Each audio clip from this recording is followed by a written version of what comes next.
যে 10 ট্রাক অস্ত্র বাবর সাহেব ঢুকিয়েছিল, 10 ট্রাক অস্ত্রের সঙ্গে যারা জড়িত তাদেরকে বাংলাদেশের নাগরিক হিসেবে স্যালুট দেই।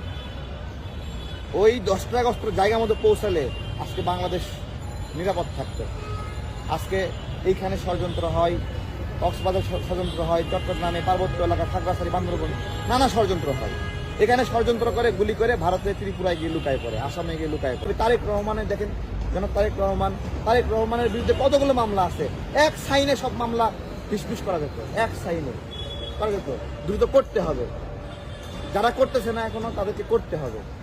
এটা তো একটা স্পষ্ট বিষয়। তারেক রহমান কি গণহত্যায় জড়িত? আমাকে জিজ্ঞাসা করেন। হাসিনার মতো ছাত্রদের গুলি করে হত্যা করছে? বলতে পারবে কেউ? বলেন। বলে হাওয়া ভবন কাকে কবে লটকায় মারছে বলেন? দেখান একটা হাওয়া ভবনের দ্বারা সংক্ষুব্ধ 5টা ব্যক্তিকে দেখান যারা হাওয়া ভবনে তাদেরকে আয়না ঘরের মতো টর্চার ছেলে নির্যাতন করা হচ্ছে, দেখাতে পারবে? কিন্তু হাওয়া ভবন বলে এটা নিন্দা করে আরে ভাই, হাওয়া ভবন ওইখান থেকে তারা সাংগঠনিক কার্যক্রম করছে, প্রশাসনিক কার্যক্রম করছে, একটা সেই বিল্ডিং এর একটা নাম হাওয়া ভবন, সেটাকে নেতিবাচক ভাবে বানাই ফেলছে। আবার বলে খাম্বা মানে খাম্বা কিনছে কিন্তু বিদ্যুৎ দেয়নি, তাই বলছে, তাই না? আরে ভাই, খাম্বা কিনছে কেন? বিদ্যুৎ দেওয়ার জন্য। হ্যাঁ, খাম্বা কেনার পরে বিদ্যুৎ দেওয়া পর্যন্ত সে ক্ষমতায় ছিল?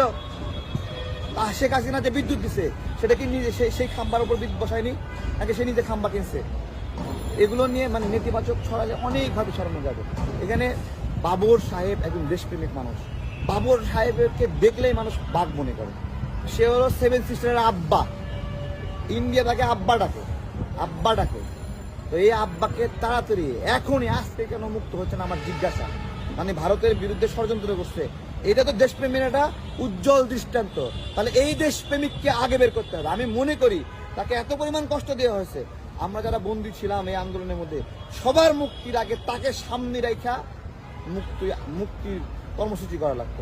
সে সবার আগে মুক্ত হবে, তার পিছনে আমরা সবাই থাকতাম। কারণ সবচেয়ে নিপীড়নের শিকার হচ্ছে এই বাবর সাহেব। তার সবাই মুক্তি পাইল, বাবর সাহেব এখনো মুক্তি পাচ্ছে না কেন?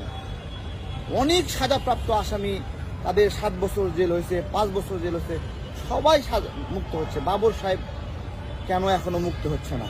তার মানে কি বাবর সাহেবের মুক্তি এখনো ভারত নিয়ন্ত্রণ করছে?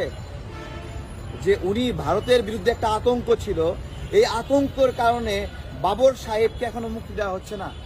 বাবর সাহেবের মুক্তির জন্য মিছিল কোথায় আমার জিজ্ঞাসা? মিছিল কেন হচ্ছে না?